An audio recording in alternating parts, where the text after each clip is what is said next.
같이 기도드리겠습니다. 거룩하신 우리 하나님 아버지, 저희를 구원해 주시고 주님의 몸된 교회 안에서 주님께서 맡겨주신 복음의 사명을 이루며 살아갈 수 있도록 은혜 베풀어 주시고 또 저희들의 삶을 인도해 주셔서 감사를 드립니다. 지난 한 주 동안 우리 세종교회 형제 자매님들의 기도로 전도 집회가 진행되었습니다. 우리에게 큰 기쁨이 되고 또 하나님의 사랑을 회복하는 그런 시간이 되게 해주시고 또 잃어진 영혼에게 복음을 듣고 구원함에 이르는 그 은혜의 시간이 되었을 줄 믿습니다. 우리가 이 세상에 살아가면서 하나님께서 가장 소중히 저희들을 여겨주시고 또 사랑해 주셔서 이 진리의 말씀을 깨닫게 해주시고 또 주님의 몸된 교회를 허락해 주셔서 함께 교제하며 살아갈 수 있도록 해 주셨습니다. 더욱더 주님이 오시겠다고 하는 이 마지막 때에 살면서 저희들에게 맡겨주신 주님의 사명을 늘 생각하고 그걸 이루며 살아가고자 하는 열정을 저희들에게 부어주시고 또 힘있게 살 수 있도록 도와주시기를 간절히 원합니다. 오늘 또 주님께서 언약하신 그 언약을 이루시고 또 우리에게 어떻게 살아야 될지를 또 알게 하시는 그런 시간을 허락해 주셨습니다. 우리의 마음을 열어주시고 말씀을 잘 들을 수 있도록 인도해 주시옵소서.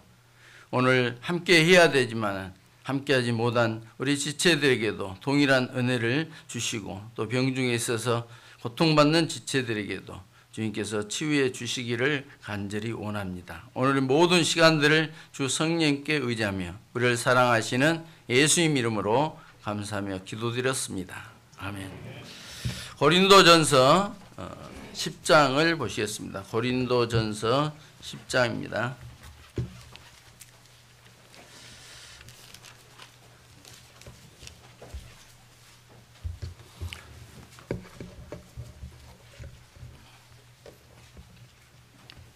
고린도전서 10장 1절부터 제가 읽도록 하겠습니다. 형제들아, 너희가 알지 못하기를 내가 원치 아니하노니 우리 조상들이 다 구름 아래 있고 바다 가운데로 지나며 모세에게 속하여 다 구름과 바다에서 세례를 받고 다 같은 신령한 식물을 먹으며 다 같은 신령한 음료를 마셨으니 이는 저희를 따르는 신령한 반석으로부터 마셨음에 그 반석은 곧 그리스도시라. 하나님께서 에덴 동산에서부터 우리 인간이 죄를 짓자 또 사랑하시고 구원할 계획을 다 세우셨습니다. 그리고 아브라함에게 복을 허락하셨는데 영생의 복을 허락하셨습니다. 그것은 율법이 있기 전에 아브라함에게 약속하신 그 약속인데 그 약속을 이루시는 것을 성경에 기록하고 있습니다. 그 약속은 뭐냐면은 주의 백성으로 제사함을 말미암는 구원을 알게 하는 것이 바로 이제 주님의 언약이자 약속인 겁니다. 우리는 성경을 통해서 하나님이 우리에게 약속하신 것을 어떻게 다 이루셨는지를 보고 듣고 마음에 믿어 천국에 가게 되는 겁니다. 우리가 한 것은 아무것도 없고 하나님께서 다 하시는 겁니다. 그것을 우리가 어제까지 다 배웠는데요. 하나님께서는 이제 구원받은 사람들도 이렇게 하나님께서 그냥 어떻게 살지 네가 알아서 해라. 네 알아서 해라. 이렇게 하는 게 아니고 하나님께서 어떻게 살아야 될지를 다 보여주셨어요. 그것을 우리는 보고 그 길을 따라가면 되는 겁니다. 어떤 사람들은 이야기하기를 이렇게 이야기합니다. 성경에 기록된 말씀인데요. 구약에는 신약이 감춰져 있고 신약에는 구약이 펼쳐져 있다. 그런 말씀을 하거든요. 그렇습니다. 구약 속에는 신약이 감춰져 있고 신약을 공부해 보면 구약에서 왜 그리 했는지를 다 또 알 수 있는 답이 들어가 있습니다. 오늘은 이제 구원과 또 구원받은 후에 어떻게 살아야 될지에 대한 말씀을 드리고자 합니다. 여기 고린도전서 10장에 보면은 고린도에 있는 교회에 이제 편지를 하는 고린도전서입니다. 10장 1절에 보면은 형제들아 너희가 알지 못하기를 내가 원치 아니하노니 우리 조상들이 다 구름 아래 있고 바다 가운데로 지나며, 이건 이제 이스라엘 백성들이 애굽에서 나와 가지고 홍해 바다를 통과했다 하는 내용이죠. 바다 가운데로 지나며 모세에게 속하여 다 구름과 바다에서 세례를 받고 다 같은 신령한 식물을 먹으며, 광야에서 이제 신령한 식물, 만나, 이런 하나님께서 하늘에서 내리는 양식을 주셨다 하는 겁니다. 그래서 하늘에서 주시는 양식으로 광야에서 40년 동안 살아가게 된 거죠. 또 광야는 물이 없잖아요. 그런데 하나님께서 이제 모세를 통해서 반석을 쳐서 물이 나게 하셨는데 그 음료를 먹고 그들이 살았지 않습니까? 그것은 또 우리 구원받은 사람들이 교회 안에서 신령한 하나님의 말씀과 또 그 영원히 솟아나는 생수와 같은 그런 이제 삶의 힘으로 이 세상을 살아갈 수 있도록 하신 겁니다. 그 반석에서 물이 나온다 했는데 그 반석은 곧 누구라 했죠? 네? 그리스도라 그랬죠. 4절에 보면은 그리스도, 예수 그리스도를 통해서 우리가 이제 교회 안에서 늘 삶의 의미를 찾기도 하고 또 힘을 얻어서 소망 가운데 살아가는 겁니다. 그래서 이제 그 애굽에서 어떻게 나왔는지 그리고 어떻게 광야에서 살았는지 그것을 이제 말씀하신 거잖아요. 광야는 바로 광야 교회, 광야 교회라고 사도행전 7장 38절에 모세와 함께한 광야 교회라 그랬어요. 그러니까 이 교회의 삶이 바로 광야 생활이에요. 그리고 이제 애굽에서 나오는 것은 바로 이제 세상으로부터 구별되는 것입니다. 이스라엘 백성들이 애굽에서 종로를 하고 살았잖아요. 거기에서 이제 구별시켜 놓은 거예요. 그게 바로 이스라엘 민족이고 또 우리 신약 시대로 이야기하면 구원받은 성도의 모습이다. 이렇게 할 수 있습니다. 안 들리시겠죠? 이런 책이 있어요. 이 성경을 통해서 출애굽에서 가나안까지 그런 이제 책도 있는데요. 출애굽이라는 것은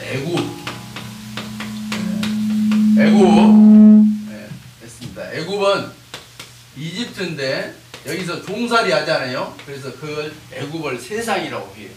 세상에 누가 지배하냐면은 바로가 지배해요. 애굽의 왕이 바로잖아요. 이 바로는 바로 마귀 사단이다 이렇게 규정을 할 수가 있어요. 그러면 이 세상에서 우리는 어떻게 종살이에서 나올 수가 없잖아요. 그런데 모세를 통해서 하나님께서 이스라엘 백성을 건져내는 거죠. 그 어떻게 건져내냐면은 이스라엘 백성을 지도했던 이제 모세를 하나님께서 쓰시고 모세를 통해서 애굽에 10가지 재앙을 내려요. 10가지 재앙 중에 마지막 재앙이 장자 죽이는 재앙이거든요. 무엇이든지 사람이나 생축이나 제일 먼저 태어난 것은 다 죽이는 그런 큰 재앙을 내려요. 바로가 이스라엘 백성들을 내주지 않으려고 막 버티다가 자기 아들 장자가 죽는 일을 보면서 내보내게 되는 거예요.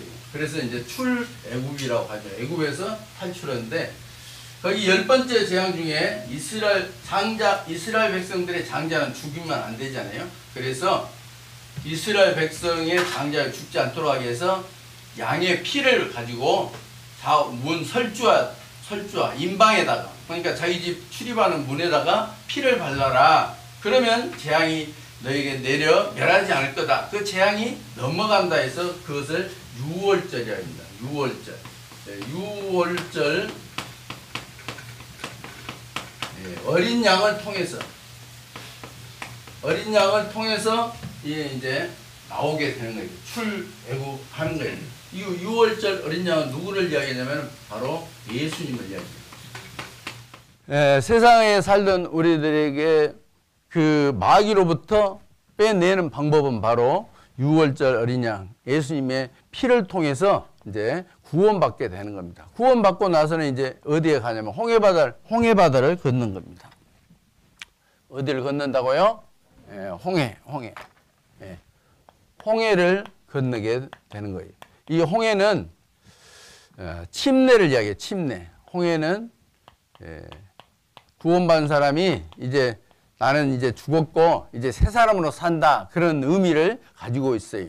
그래서 홍해바다를 건너고 어디에 들어가냐면 광야에 들어가요. 광야 생활을 하는데 광야 생활을 하게 됩니다. 이 광야 생활은 바로 신앙생활을 의미하고 있습니다. 신앙생활. 구원받은 사람이 신앙생활을 어떻게 해야 될지를 사실은 이 광야 생활을 통해서 알 수가 있는 거예요.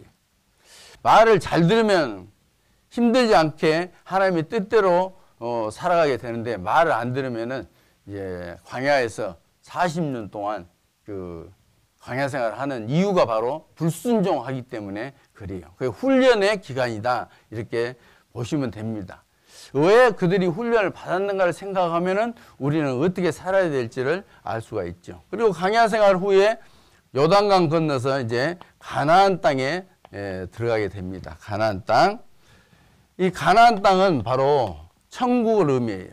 천국. 그래서 요단강 건너서 만나리, 장례식장에 가면은 요단강 건너서 만나리 그러거든요. 이 요단강을 건너서 가나안 땅에 들어가는 건 천국을 의미해요. 그런데 이 땅을 줄 때 이스라엘 백성들에게 그 땅을 너희가 밟은 그 땅을 너희에게 다 주겠다 하는 약속이 있어요. 그것은 바로 천국에서 우리가 받아야 할 상급을 또 의미하고 있어요. 하나님께서 상급을 준비한 거예요. 어디서 상급을 얻냐면은 우리 신앙생활 하면서 이제 행한 대로 하나님이 다 갚아주시는 거예요. 그래서 어디서 받냐면은 바로 천국에서 받게 되는 거예요. 그러니까 이런 과정을 쭉 보면은 바로 이제 하나님께서 그냥 어떻게든 이제 뭐 구원받았으니까 어떻게 살든지 그냥 살다가 그냥 천국에 가라 그런 게 아니라 어떻게 살아라 하는 그 목표를 다 주신 거예요. 그것이 바로 이제 하나님께서 구약을 통해서 쭉 보여주시고 또 신약에서 그것들을 다 설명하고 있는 겁니다. 여기 한번 보시겠습니다. 자, 애굽의 세상은 이제 애굽을 세상이라고 하고 바로를 이제 마귀라고 하는데 이 바로는 처음부터 출애굽 시켜주지 않지요. 모세를 통해서 재앙을 내려요. 피재앙, 이재앙, 개구리재앙, 메뚜기재앙 이런 재앙을 내릴 때마다 하나님의 백성, 이스라엘 백성을 좀 내놔라. 우리 가나안 땅으로 들어가게 해라. 원래 가나안 땅에서 왔기 때문에 가나안 땅으로 가게 해달라. 그런데 바로가 그것을 허락하지 않습니다. 출애굽기 8장에 보면은 내달라고 하니까 뭐라 하냐면은 재앙을 보면은 이제 무섭기도 하고 그러니까 이제 가라고 하거든요. 그런데 내보내는 게 아니라 멀리 가지 말고 내 가까이서 멀리 가지 말고 네 하나님께 예배해라. 제사를 드려라. 뭐 이렇게 하는 거예요. 그러면은 이제 하나님이 또 이제 재앙을 내리죠. 그러면 출애굽기 10장에 보면은 남자들만 가라. 남자들만. 예? 남정만 가라. 어때요? 남자들만 갈 수 있어요? 부모님도 있고 처자식도 있고 그런데 그거 다 버리고 남자들 전쟁할 만한 그런 남자들만 갈 수가 없잖아요. 그러니까 이 바로는 계속 교묘하게 하나님이 재앙을 내려도 손을 안 드는 거예요. 그래서 재앙을 계속 내리게 되죠. 그 다음에 이제 또 재앙을 내리니까 뭐라고 하냐면은 우양은 버려두고 가라. 그러니까 기르는 짐승들은 다 버려두고 그러면 데리고 가라. 다 나가라. 이제 바로가 그런 거예요. 근데 나갈 수 있을까요? 없을까요? 못 나가. 우리 인간은요, 무엇보다도 처자식보다 더 중요한 것을 재물로 생각하는 것 같아요. 그러죠? 그것 때문에 이혼도 하고 그러잖아요. 네.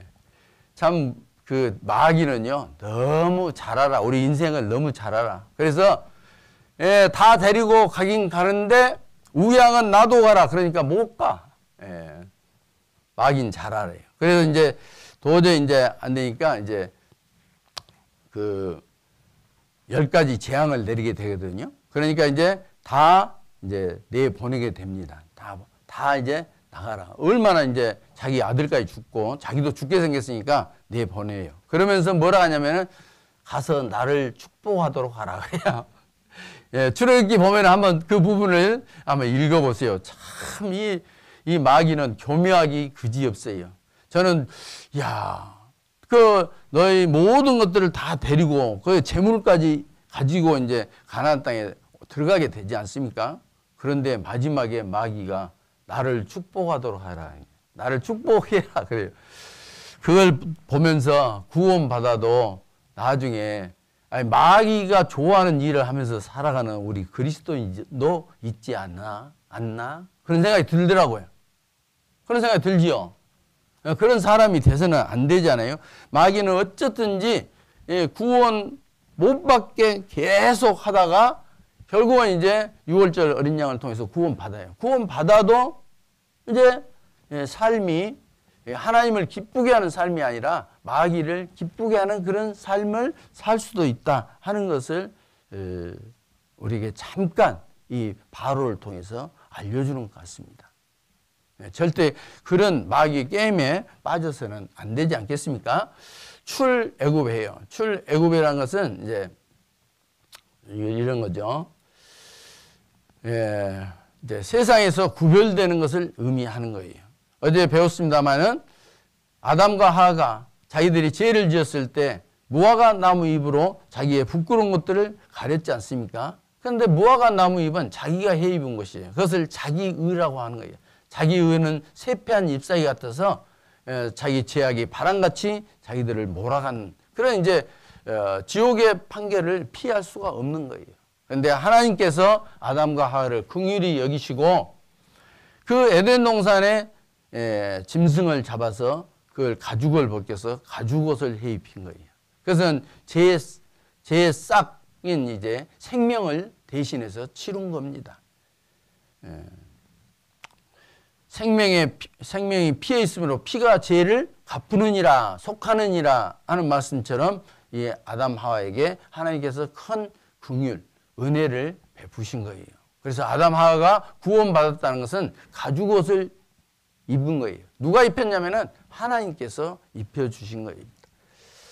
그리고 또 이제 가인과 아벨도 가인은 농산물로 제사를 드리고 아벨은 양의 첫 새끼를 바쳤는데 하나님이 원하시는 것은 인간과 하나님 사이에는 죄 문제예요. 그 죄의 문제를 해결하는 방법은 죄의 싹선 사망. 그래서 죽어야만이 죄의 문제가 해결되는 겁니다. 그래서 피 흘리는 제사를 드린 아벨의 제사를 하나님께서 받으신 겁니다. 이 양을 의미하는 것은 고린도전서 구약에서 그 양을 잡았지 않습니까? 그런데 고린도전서 5장 7절에 보면은 같이 한번 읽어볼까요? 너희는 누룩 없는 자인데 새 덩어리가 되기 위하여 묵은 누룩을 내어버리라. 우리의 유월절 양 곧 그리스도께서 희생이 되셨느니라. 옛날에 이제 양 잡고 했던 구약시대의 모습, 그것은 유월절 양인데 그것은 곧 예수님을 의미하고 있는 거다. 곧 그리스도의 희생이 있을 것을 그림자로 보여주신 거다. 그런 거예요.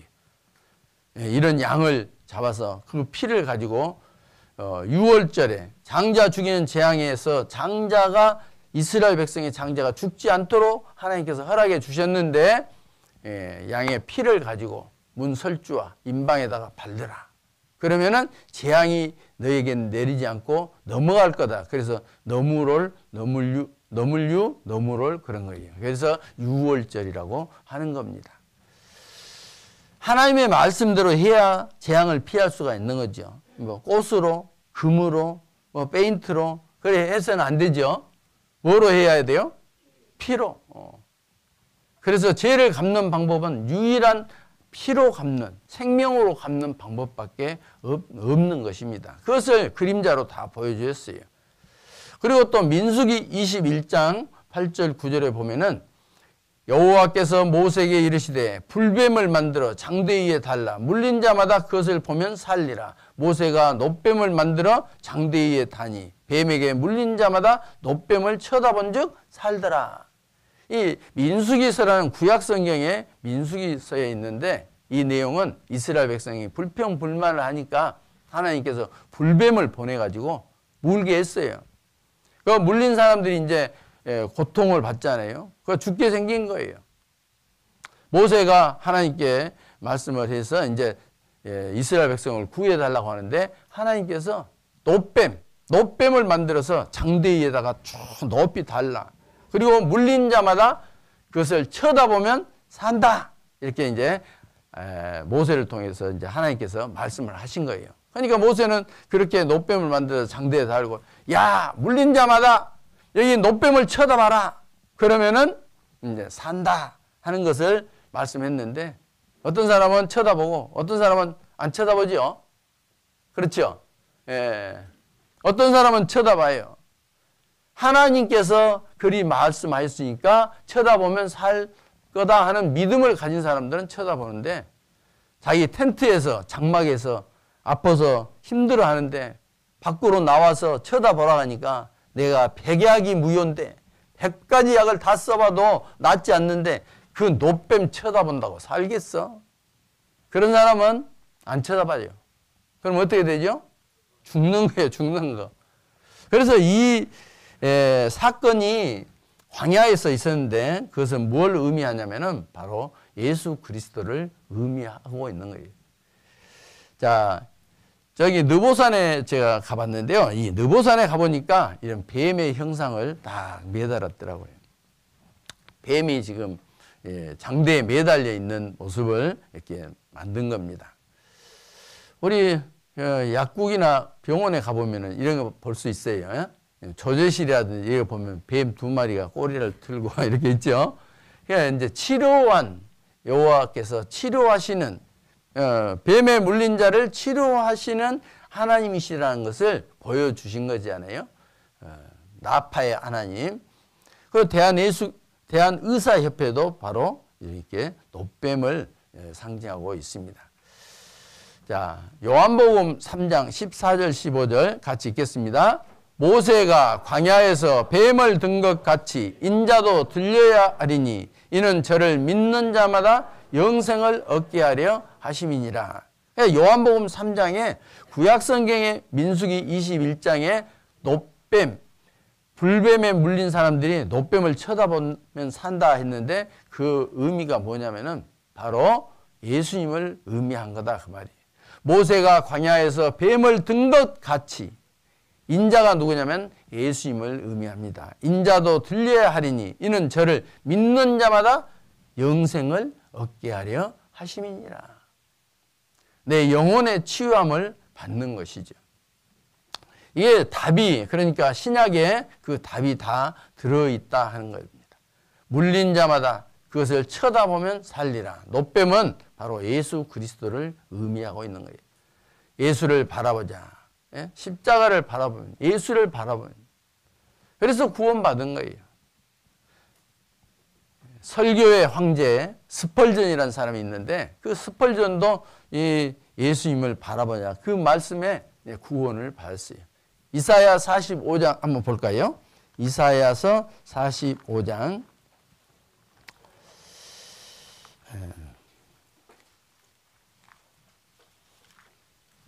이사야서 45장 22절 보면은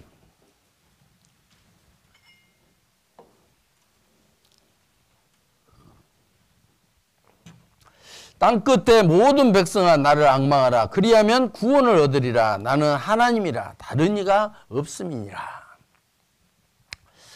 스펄전이 어렸을 때 좀 이제 청년의 때요. 이제 눈이 많이 와가지고 이제 이 사람들이 왔다 갔다 못하는 그런 이제 멀리서는 올 수 없는 그런 상황이었어요. 어떤 자기도 다니던 교회가 있는데 거기를 안 가고 자기 집 부근에 있는 아주 작은 교회를 갔어요. 가서 보니까 그곳에도 목사가 이제 눈이 많이 와서 안 온 거예요. 그러면 이제 어떤 사람이 대신 설교를 하는 거예요.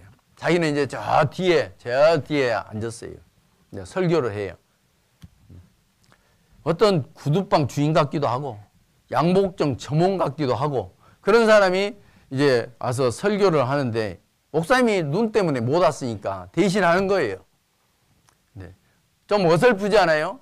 막 이 이사야 45장을 이야기하고 있는데 저 뒤에서 청년이 말똥말똥 자기가 지금 실수하고 잘 어색한 그런 거 꼭 저 같은 모양입니다. 그래서 이제 막 보고 자기만 쳐다보고 있으니까 이상한 거예요. 그래서 이제 여보게 청년 나보지 말고 예수를 바라보라니까 그런 말에 깜짝 놀래가지고 예수 그리스도를 통해서 구원받는다는 것을 깨닫게 된 거예요. 스펄전이라는 목사가. 그래서 나중에 설교의 황제가 됐다고 그래요. 사람들이 황제라고 붙인 거예요. 설교를 워낙 잘해서. 그 말씀이 어떤 거냐면 바로 여기 22절의 말씀. 땅끝에 모든 백성아 나를 앙망하라. 그리하면 구원을 얻으리라. 나는 하나님이라. 나의 다른 이가 없음이니라. 하나님 외에 다른 방법이 없는 거예요. 구원받는 방법은. 그래서 이 말씀을 다 하고 듣고 구원을 받았다는 내용입니다. 그렇죠? 예. 이 출애굽하는 것은 바로 예수님을 통해서 구원받는 걸 말씀하시는 거예요. 그리고 이제 이스라엘 백성이 어디를 통과하게 되냐면 홍해를 통과하게 돼요. 홍해는 뭐라 했어요? 침례다 그런 의미를 가지고 있습니다. 이스라엘 백성이 그 바다를 지나가게 됐다. 바다를 통과하게 됐다. 그 홍해 바다를 통과한 거거든요. 하나님께서 구원해 주시고 그 다음에 이제 침례도 받게 해요. 우리 이제 겨울이 이제 다 돼가기 때문에 침례를 이제 주로 하계 수양회 때 공주 갈릴리 수양관 여기서 가깝죠. 그 수양관에서 많은 형제 자매들의 찬송과 그 기도 가운데 여기 침례장에서 침례를 받아요. 그러면 얼마나 의미가 있고 정말 참 그 새로운 삶을 살고 싶어하는 그런 간절한 마음들이 생깁니다. 저는 구원받고요. 비닐 어디 통에다가 비닐 깔아놓고 강주 농고에서 받았습니다. 비닐 속에다가 물 담아놓고 그 속에서 막 침례 받았어요. 그때도 어디서 받건 그거 아무 상관없이 기분이 너무너무 좋았죠. 저번에 이제 베트남 하노이에서 선교한 팀들이 사진을 찍어 보냈는데요. 선교사님 아파트 거실에서 아이들 물놀이 하는 거 있잖아요. 거기다 물을 가득 담아놓고 거기서 침례하시더라고요. 그거 13분이나 침례 받는 그런 일을 이제 봤습니다. 그 사진으로. 그런 것처럼 이제 침례를 받아야 해요. 그러면 그 침례를 받아야 하는데 그 침례의 의미가 뭐냐? 로마서 6장을 한번 보겠습니다. 로마서 6장. 로마서 6장입니다.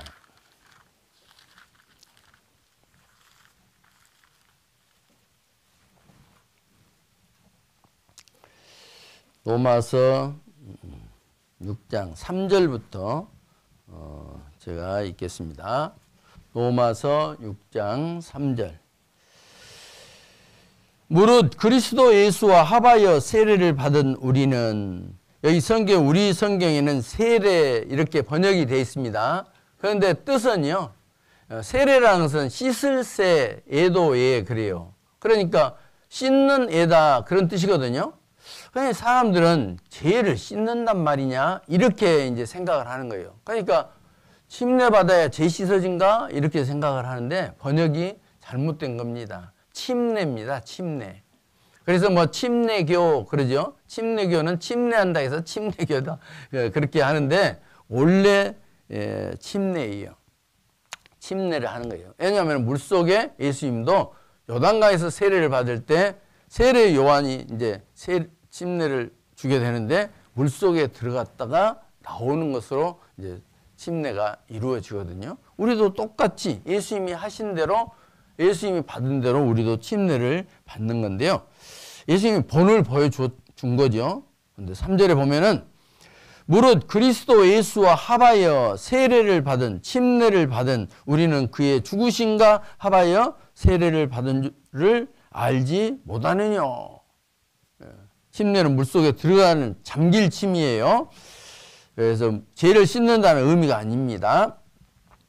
그래서 그의 죽으심과 합하여 침례를 받는다. 그러니까 침례 받는 것은 예수님하고 내가 함께 합해서 물속에 들어간 것은 죽었다. 그런 거예요. 그래서 여기 뒤에 보면은 장사 지냈다. 그런 내용이 나오죠.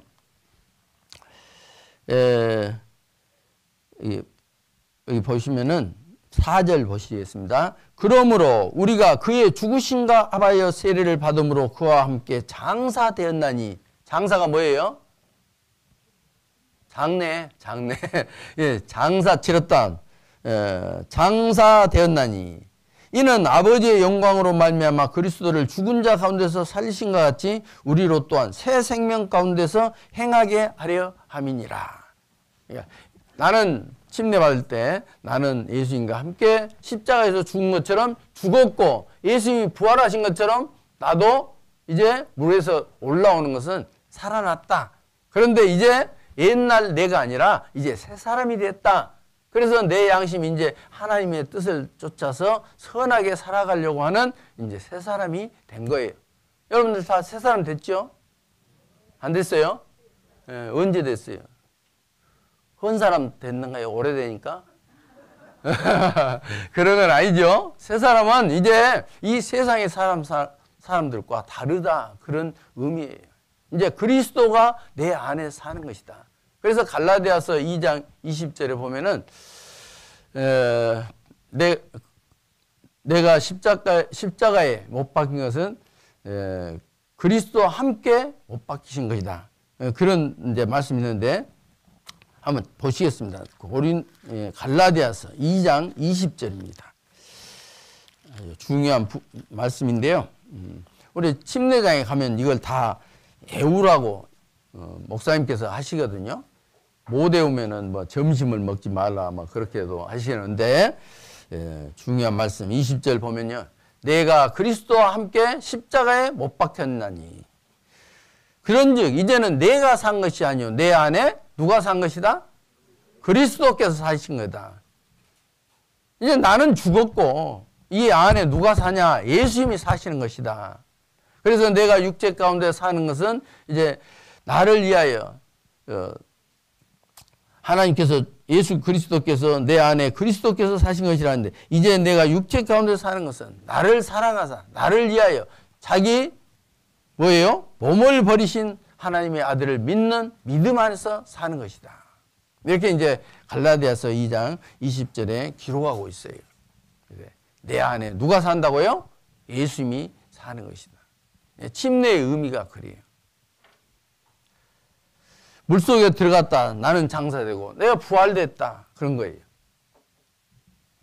이것은 이 세상에 구원받고 살아갈 때 그런 이제 의미를 가지고 있어요. 그러니까 우리는 이제 새로운 모습으로 살아가는 것이 합당한 겁니다.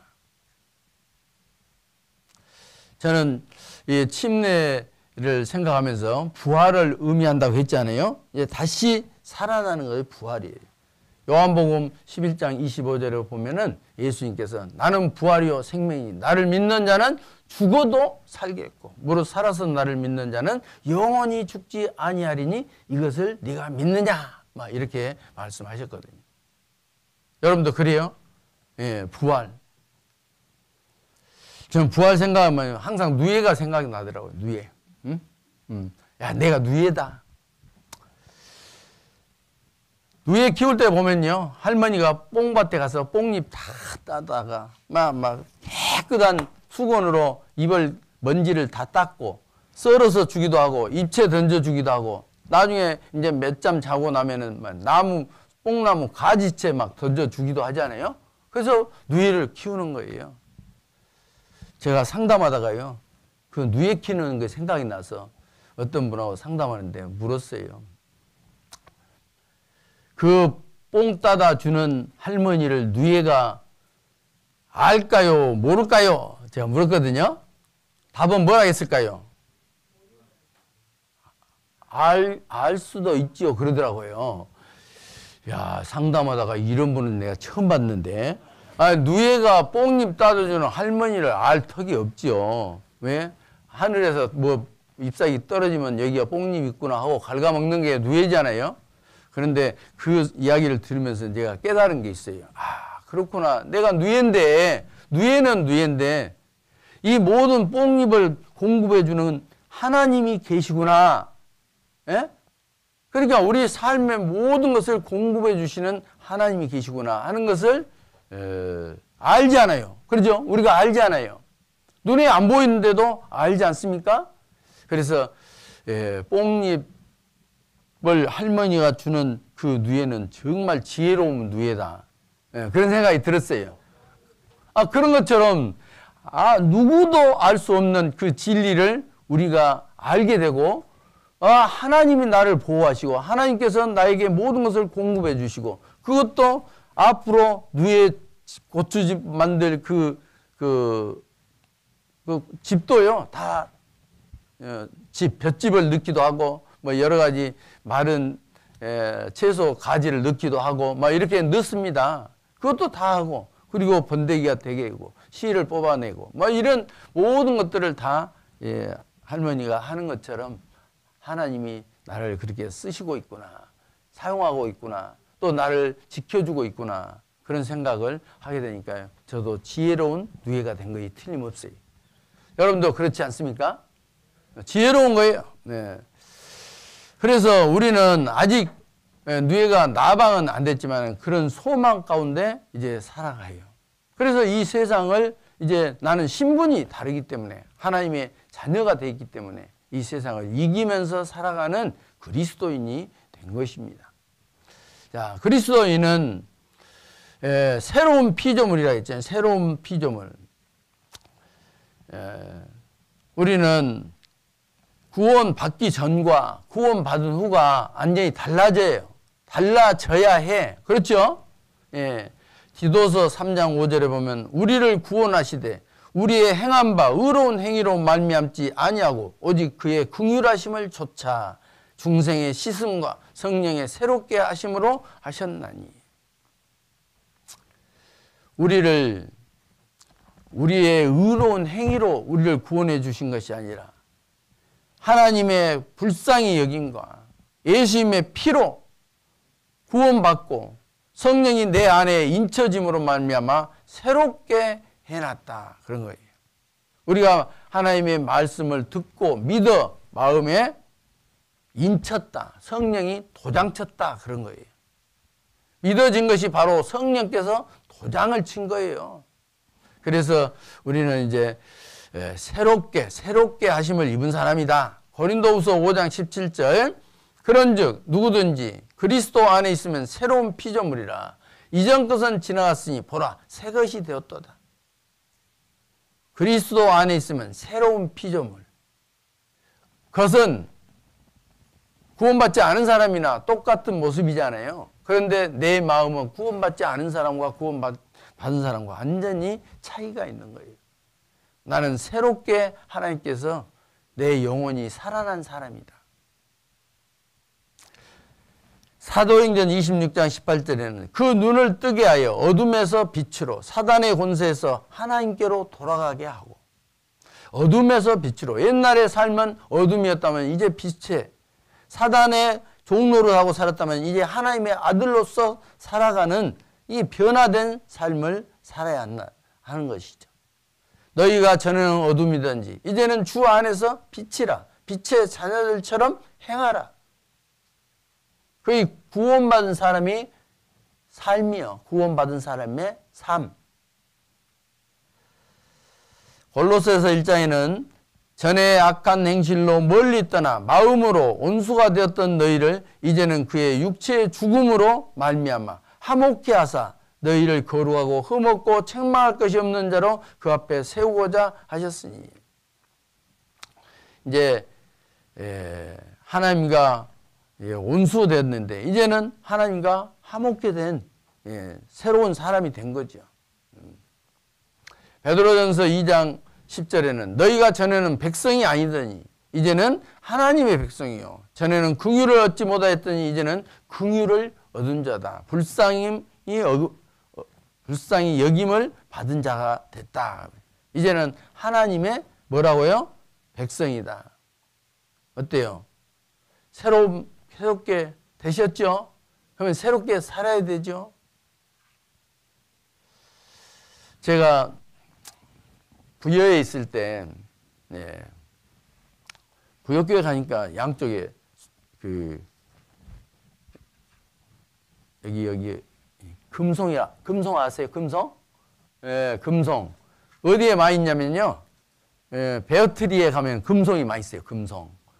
금송은 아주 오래된 살아있는 화석이라고 하는 아주 귀한 식물인데, 심어놨어요. 양쪽에. 20년이 됐는데, 나무가 안 큰 거예요. 이거 심을 때 크기는 어땠어요? 하고 물어봤더니요. 지금이나 똑같은 것 같은데요. 그러더라고요. 이야, 이게 세상에 이럴 수가 있나 하고 이제 그 나무를 바꿔야겠다. 소나무로 이제 멋있게 바꿔야겠다 하고 이제 캐봤어요. 캐봤더니요. 원래 나무 옮길 때 고무 밴드로 이렇게 막 묶지 않습니까? 흙이 이제 부서지지 않도록. 근데 그게 그대로 있어. 그리고 이게 동그란 게 그대로 있어. 새 뿌리가 나가지고 땅에 깊이 뻗어야 되지 않겠습니까? 그런데 거기서 겨우 수분만 보충하면서 그게 사는 거니까 그냥 자라지 않아. 야, 그걸 보면서 제가 깨달은 바가 있어요.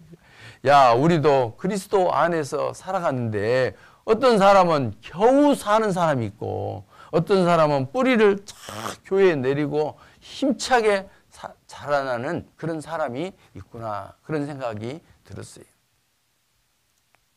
우리가 그런 나무가 있다면 어떻게 해야 합니까? 다시 밴드를 풀고 새 뿌리가 날 수 있도록 그 주변에 흙을 좋게 하고 그 뿌리가 날 수 있도록 그 덩어리도 어느 정도 부서뜨려서 새 뿌리 나도록 해야 해요.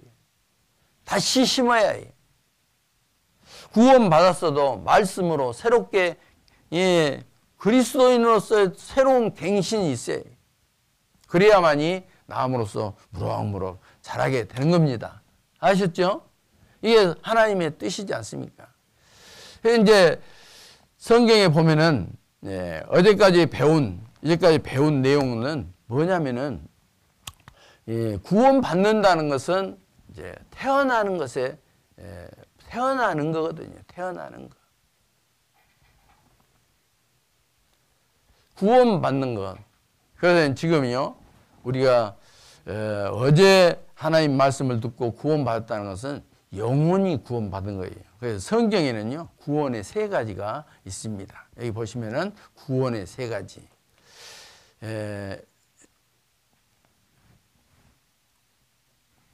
오늘은 성경 많이 못 찾고 이제 자료를 많이 봅니다. 마가복음 4장 26절 27절인데요. 또 가라사대 하나님의 나라는 사람이 씨를 땅에 뿌린과 같으니 저가 밤낮 자고 깨고 하는 중에 씨가 나서 자라되 그 어떻게 된 것을 알지 못하느니라. 땅에 씨 뿌리는 것과 같다 그랬는데 여기 보면은 마가복음 4장 28절 29절에는 땅이 스스로 열매를 맺되 처음에는 쌀기요 다음에는 이삭이요 그 다음에는 이삭의 충실한 곡식이다. 싹, 이삭, 곡식. 그래요. 첫 구원을 받는다는 것은 이제 싹이 났다 하는 거고 이제 구원 받고 생활을 하는 것은 이삭으로서 충실하게 자라는 것이고 그리고 곡식은 이제 알고 모아서 곡간에 드리는 천국에 가는 이제 곡식이 되는 것이죠. 즉, 그것은 어떤 의미냐면은 이런 겁니다.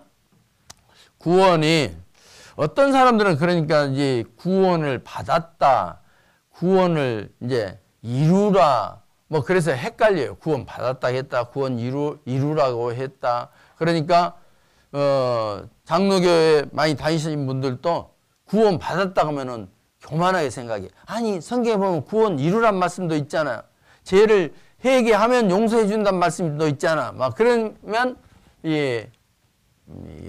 헷갈리는 거예요. 구원 받은 사람에게 주어진 말씀과 구원을 받지 않은 사람에게 주어진 말씀이 틀린데 그것을 구별을 못하니까.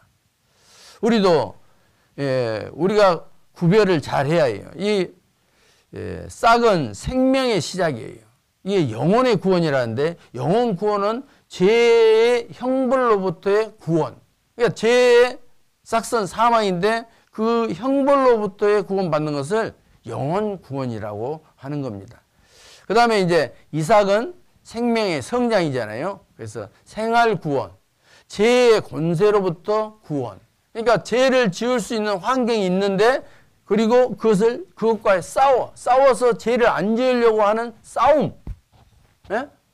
그 싸우면서 이겨서 성장해 가는 그것을 이제 생활의 구원이라고 하는 겁니다. 그리고 곡식은 생명의 결실, 육체가 이제 구원받았고 예를 들어서 누에가 나비 되어 가지고 변화돼서 하나님을 만나게 되는 것을 육체의 구원이라고 해요. 그때는 죄를 질려야 죄를 질 수 있는 성질도 없어져요. 완전히 변화돼 가지고.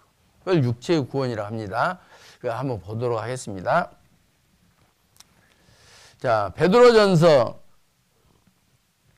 1장 9절을 보면은 믿음의 결국 곧 영혼의 구원을 받습니다. 따라서 한번 읽어보십시다. 믿음의 결국 곧 영혼의 구원을 받습니다.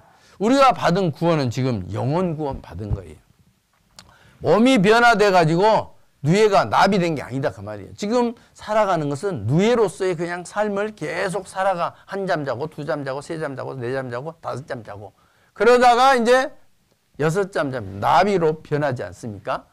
이게 이제 몸의 구원이에요. 그러니까 우리는 아직 몸의 구원은 이루어지지 않는 겁니다. 그래서 몸의 구원, 영혼의 구원은 주로 이제 완료형으로 다 해놨다고 완료형으로 돼 있는 겁니다. 여기 보면은 우리가 그리스도 안에서 그의 은혜의 풍성함을 따라 그의 피로 말미암아 구속 곧 제사함을 받았으니 이미 완료된 거예요. 예수님의 피로 우리가 구원받은 겁니다. 제사함을 받았으니 그래. 앞으로 받을 것이니 그래 안 해요. 너희가 그 은혜를 인하여 믿음으로 말미암아 구원을 얻었나니 그래요. 이미 얻었다 그 말이에요. 이것이 너희에게서 난 것이 아니요 하나님의 선물이다. 선물 받은 거잖아요. 그렇죠? 구원 받았다. 그것은 내 영혼이 이제 하나님을 섬기는 죽었던 영혼이 살아났다. 거듭났다. 그런 의미예요. 자, 그리고 생활의 구원은 뭐냐? 생활의 구원은 이제 구원 받은 사람이 하나님 앞에서 열심히 죄와 멀리하는 죄와 싸우는 삶, 세상과 싸우는 삶, 응? 자기하고의 싸우는 삶, 그 싸움의 삶을 사는 거예요. 아니 구원받았는데 뭐 싸운다고 하는가? 뭐 그런 생각 하실 수 있는데 그 싸움은 이기는 거예요. 그죠? 소망이라는 것을 내 안에 가지고 있으니까 큰 힘이 있어요. 그러니까 이 세상의 작은 것들은 그 힘으로 다 이겨나가는 겁니다. 여기 보면은 빌립보서 2장 12절 보겠습니다.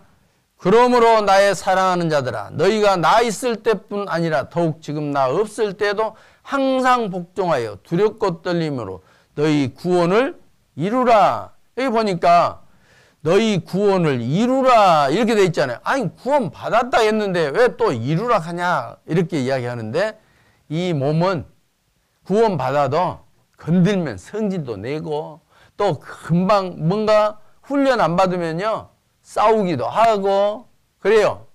꼭 이제 태어난 아이들 같이 자기 욕심껏 또 하려고 하는 그런 것이 아직 훈련이 안 돼서 그 생활의 구원을 이루어가는 거예요. 조금 나이 먹고 커가면은 이제 막 수정도 덜 부리고 그러지 않습니까? 또 친구들하고 더 막 먹는 것 때문에 싸웠는데 이제 나눠주기도 하고 그러지 않습니까? 이렇게 변해가는 것이 이제 생활의 구원입니다. 그래서 구원을 이루라 그런 거예요. 여기 보니까 나의 사랑하는 자들아 그랬으니까 구원 받은 사람에게 하신 말씀이에요. 구원 안 받은 사람에게 하신 말씀이에요. 받은 사람에게 그 구별을 잘해야 해요. 근데 구원도 안 받았으면서 뭐 또 구원을 이루라 그러니까 이거 더 마음에 싹 들어. 야 이루라겠잖아. 구원 안 받으면 그래요. 근데 이상하다 이거 아닌데 뭐 구원 받으면요 이게 아닌데 이거는 다른 뜻일 거야 이렇게 알게 됩니다. 자 베드로전서 2장 2절에 갓난 아이들 같이 순전하고 신령한 젖을 사모하라. 이는 이로 말미암아 너희로 구원에 이르도록 자라게 하려 함이라. 구원에 이르도록 자라게 한다. 젖을 말씀이에요. 그 말씀을 먹고 무럭무럭 자라 이 말이에요. 그렇죠? 생활의 구원을 이야기하는 거예요. 골로새 1장 6절에 이 복음이 이미 너희에게 이르매 너희가 듣고 참으로 하나님의 은혜를 깨달은 날부터 너희 중에서와 같이 또한 온 천하에서도 열매를 맺어 계속 자라는 거예요. 또 이제 자라가지고 열매 맺고 또 자라면서 열매 맺고 하는 거예요. 그래서 이 말씀을 이제 생활의 구원, 죄와 쉽게 이야기하면 죄와 싸워서 이기는 삶 아시겠죠?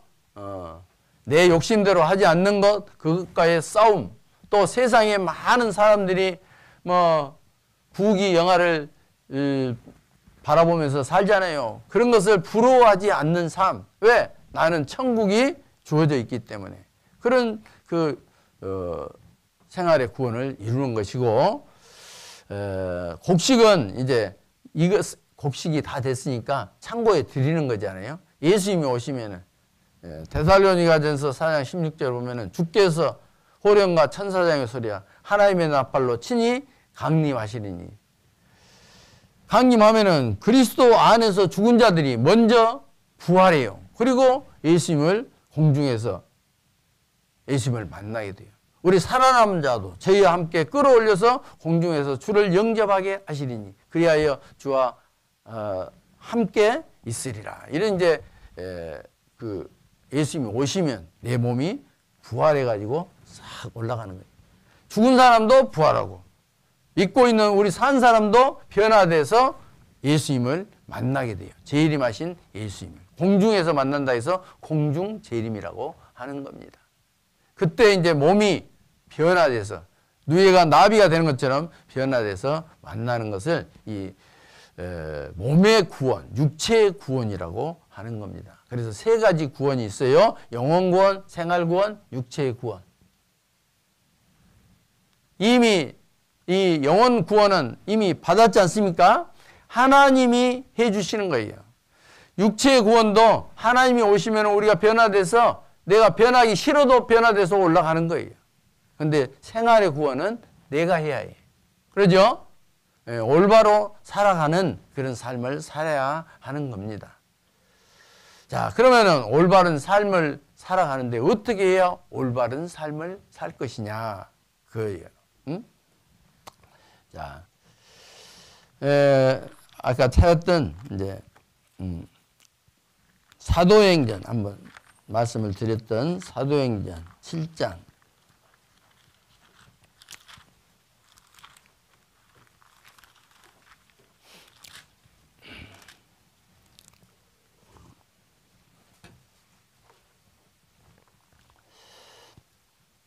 37장 38절 보겠습니다. 시내산에서 말하던 그 천사와 및 우리 조상들과 함께 광야 교회에 있었고, 이스라엘 백성들이 광야에서 40년 동안 광야 생활을 하게 돼요. 왜 광야 생활을 하게 되냐면은 하나님이 가나안 땅에 들어가려 했는데 들어가지 않고 못 들어가겠습니다. 저기에는 가나안 땅에는 거인들도 있고 그래서 네피림 후손 아낙 자손들이 있으니까 우리가 가면은 우리 죽습니다. 하나님은 들어가는데 인간적인 생각을 해서 이 족장들이 반대를 한 거예요. 그래서 하나님을 대적함으로 말미암아 40일 정탐을 하고 보고를 했는데 그 40일을 연수로 계산해 갖고 40년 광야 생활을 하게 하는 겁니다. 그 광야 생활이 바로 이제 신앙 생활, 여기 광야 교회라고 했잖아요. 우리 신약 시대의 교회의 모습이에요. 하나님께서 그 교회를 허락하시는 것은 우리가 이 교회 안에서 하나님이 보호하심이 있다는 것을 알게 하시고 또 하나님께서 모든 것들을 다 공급하시고 또 우리를 훈련시키는 것이다 하는 것을 알 수가 있습니다. 신명기 8장 한번 보겠습니다. 신명기 8장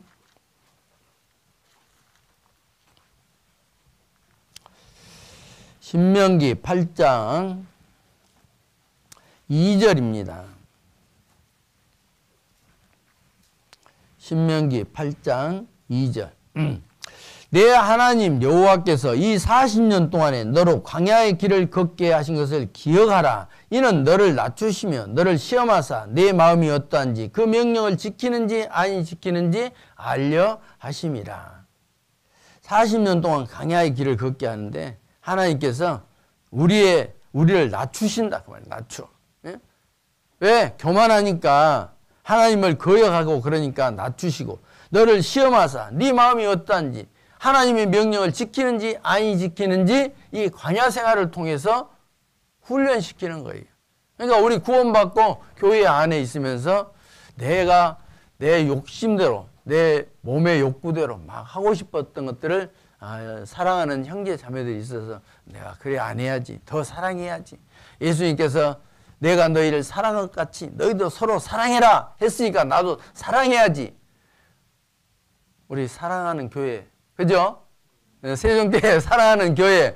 그래서 사랑을 실천하기 위해서 자기를 깎고 하는 거예요. 그 훈련이 바로 하나님의 명령을 지키는지 아니 지키는지 훈련하는 거예요.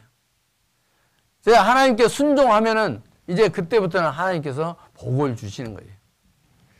자, 그래서 이 말씀을 하시고 또 3절 보면은 너를 낮추시며 너를 줄이게 하시며 또 너도 알지 못하며 내 열조도 알지 못하던 만나를 내게 먹이신 것은 사람이 떡으로만 사는 것이 아니요 여호와 입에서 나오는 모든 말씀으로 사는 줄을 너로 알게 하려 하심이니라. 하나님께서 광야는 사막이기 때문에 농사도 못 지어요. 먹을 것이 없어요.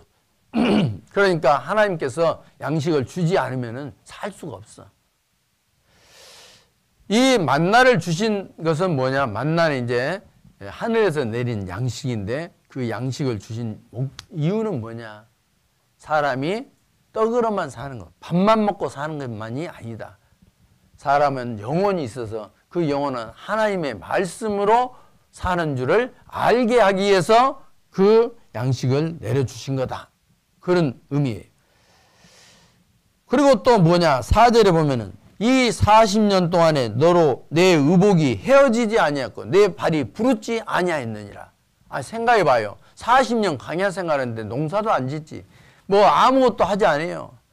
낮에는 너무 뜨거워서 구름 기둥으로, 밤에는 추워서 불 기둥으로 하나님께서 그들을 보호하셨어요. 그렇지 않으면 금방 몇 시간 안에 뜨거워서 다 죽어요. 그런데 배고파 죽은 사람도 없고 옷이 헤어져 가지고 옷을 못 입은 사람도 없고 하나님께서 다 공급해 주셨다 한 말씀이에요. 그럼 우리 신약시대 교회에 열심히 하나님 말씀대로 살아가면은 모든 것을 다 공급받는, 보호받는, 하나님께서 지켜주는 그런 삶을 살 수 있는 거예요. 그렇죠? 우리 청년들 할로윈 데이인가 돼가지고 오늘이 긴가요? 예. 어저께 토요일날 거기 간 사람 있을까 봐서 걱정이 돼. 근데 없겠죠? 예. 그래서 또 안심이 돼. 그러니까 이 교회 안에 있는다는 것은 어떻게 보면 대단한 하나님의 보호 속에서 살아가는 것이고 모든 공급을 이 교회를 통해서 들어오게 되는 거예요. 그게 바로 그리스도 안에서의 삶이에요. 자, 이제 이 신앙생활, 광야 생활은 어떻게 해야 될 것인가 하는 겁니다. 첫째는 말씀. 하나님의 말씀을 먹어야 해요. 그렇죠? 이 하나님의 말씀은 시편 104장에 보면 포도주는 마음을 기쁘게 한다고 했어요. 고기, 기름 있잖아요. 기름은 얼굴을 윤택케 하고 또 내 마음에 힘을 주는 양식이 바로 이 하나님의 말씀이다. 그랬어요. 내 마음에 힘있게 하는 양식을 주셨도다. 그랬거든요. 우리가 하나님 말씀을 들으면은요, 소망이 생겨요. 소망을 항상 깨우쳐줘. 이 세상은 힘들고 어렵지만은 저 세상 주님이 오시면은 천국에서 사는 그 세상이 내가 가야 할 목적지거든요. 이것은 이 세상에 사는 것은 나그네 길이거든요. 나그네 길에서는 조금 불편하고 불평스럽죠. 그러나 내 영원한 집이 우리에게 있는 줄 아나니. 그죠? 내 영원한 집이 천국에 있어요. 그걸 바라보면서 여기에서 하나님의 말씀을 듣고 교훈도 받고 힘을 얻고 그런 거예요. 말씀을 잘 먹어야 해요. 말씀엔 내 그 명령과 규례와 법도를 지키면은 네게 복이에요, 복이. 나한테 복이 오는 거예요. 그래서 출애굽기 16장에 이 만나를 줬는데 가시 같고 희고 맛은 꿀 섞은 가자 같더라. 아니, 사막에서 하늘에서 내리는 양식이 막 요리를 여러 가지 모습으로 찌어서 먹고 구워서 먹고 삶아 먹고 막 어떻게 먹어도 꿀 섞은 가자같이 맛있는 거예요. 그 하나님의 말씀이 이제 구원받고 나서 보면은 이제 막 뜻이 깨달아지고 그래서 맛있어. 야, 이 말씀이구나 하고 이제 알게 되니까 얼마나 마음에 이제 힘이 되는지 몰라. 이 만나, 이것을 이제 새벽에 보내줬는데요. 이 만나를 이제 말씀이라고 하는 거예요. 그래서 119장 105절 시편 보면은요, 주의 말씀은 내 발의 등이요 내 길의 빛이니이다. 어두운 길을 갈 때, 이 세상을 갈 때 내 말씀은 내 발의 등이요 내 길의 빛이요. 그러면은 안전하게 갈 수 있잖아요. 넘어지지 않잖아요. 주의 법을 사랑하는 자에게는 큰 평안이 있으니 저에게 장애물이 없으리이다. 하나님의 말씀으로 계속 위로받고 살기 때문에 큰 평안이 있어요. 장애물도 없어요. 넘어지지 않아요. 이 말씀은 나의 곤란 중에 이루라. 주의 말씀이 나를 살리셨습니다. 말씀이 없으면 한강에 뛰어든다니까요. 예? 한강 다리에서 뛰어내려. 소망이 없을 때. 근데 우리는 왜요? 소망이 있어. 그러니까 어떤 곤란 중에도 위로가 되고, 예? 주의 말씀이 나를 살리신다. 이게 이제 교회 안에서 주어지는 말씀 아주 중요하죠. 기도, 하나님 말씀에 기도하라 했어요. 기도는 어떤 기도를 해요? 주기도문 하듯이 막 달달달달 애우는 그 기도가 아니고 우리가 해야 할 기도는 이 세상에 먹고 살고 하는 것은요. 너희는 먼저 그 나라와 그 의를 구하라. 그래야만 이 모든 것을 너희에게 더하시겠다. 무엇을 먹을까? 무엇을 마실까? 무엇을 입을까? 그런 것은 하나님 일을 먼저 하면은 하나님께서 도와주시는 거예요. 이스라엘 백성도 하나님이 다 도와줬지 않습니까? 40년 동안 굶어 죽은 사람 한 사람도 없다니까요. 예, 물 없어서 목말라 죽은 사람도 한 사람도 없어. 그게 공급함에 있어요.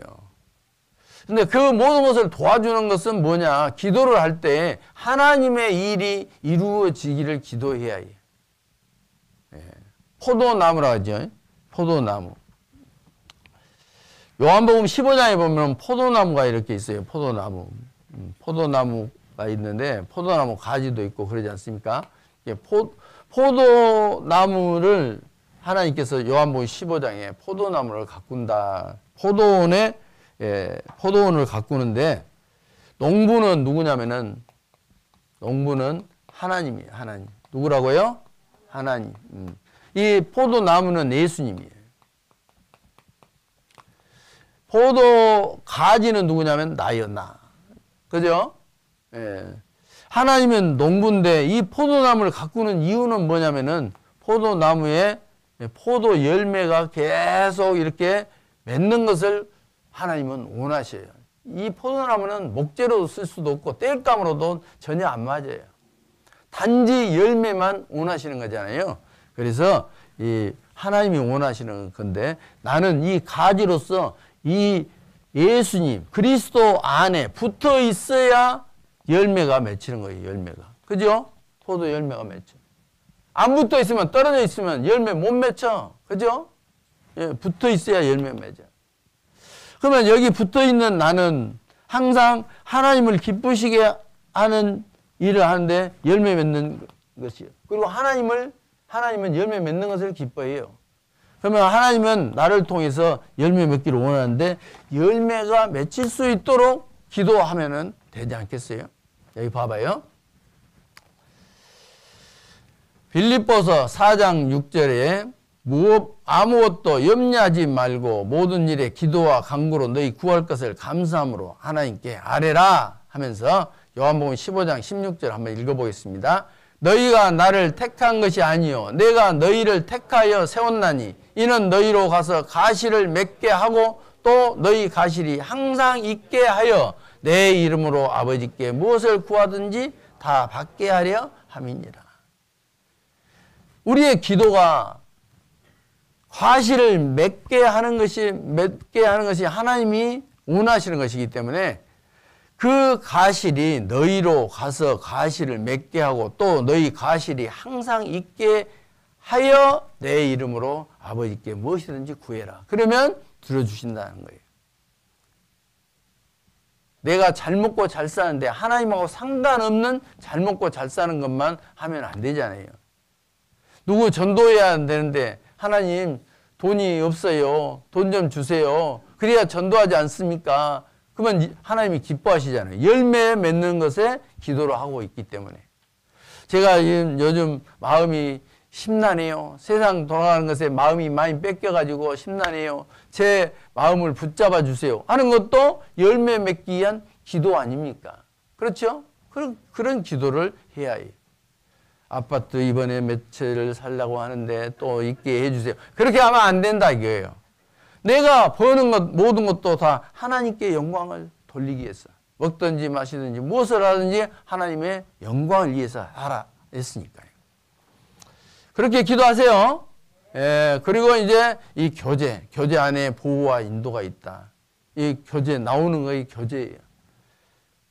요즘은 막 방송을 미디어 매체를 통해서 집에서도 말씀을 들을 수 있게끔 그렇게도 하고 있는데 그건 아주 잘못된 거예요.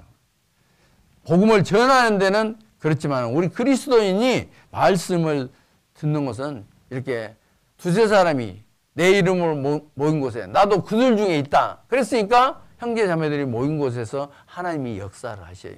그 안에서 우리가 이렇게 다듬어지고 더 하나님께 영광을 돌리는 그런 삶을 살 수가 있는 겁니다. 그래서 교제에 꼭 나와야 해요. 주일날, 수요일날, 구역 모임 이런 모임이 있을 때마다 형제 자매들이 형제 자매님들 안에 하나님이 계셔요. 주님이 계셔요. 예수님이 계셔요. 그러니까 거기에 모이는 것은 예수님을 만나러 가는 거하고 똑같아. 근데 구원받은 사람이 예수님 만나러 가는 것을 싫어한다. 그러면 병든 거죠. 그죠? 제가 심하게 이야기했나? 네. 예. 아니, 병 들었다는 게 아니고 병 든 거라고요. 그렇게 하면은. 그리고 또 이제 전도해야 해요. 전도. 그죠? 예. 마태복음 19장 한번 보겠습니다. 마태복음 19장.